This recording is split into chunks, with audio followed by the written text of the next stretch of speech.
Labrīt, ir 7. jūlija rīta.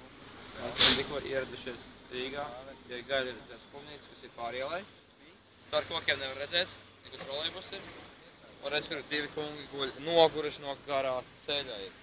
Pārkāršas autobusā. Protams, reku mūsu foršais šoferis mēģina noparkoties. Paņem tūpā. Ir baigās aizdomas, ka viņam patīk braukt pie sarkanās gaismas, bet tas vēl nav pārbaudīts. Pārējie šoferieši viņi tā aizdomīgi skatās. Skaudīgi, teiksim tā. Pārējie cilvēki iegāja iekšā paēst mūsu pusdienas, vakariņas vai brokastis drīzākā gadījumā. Sakot, ka labi baro. Pārbaudīsim.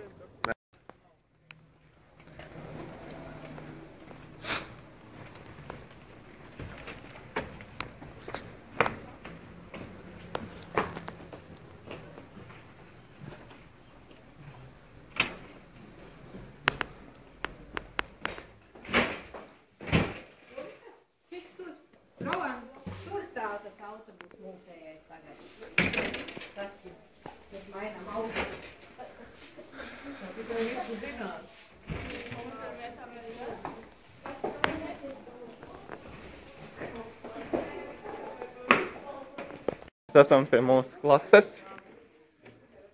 Šeit, lūk, ir mūsu latviešu valodas kabinets. Tas vienas grāmatas vai?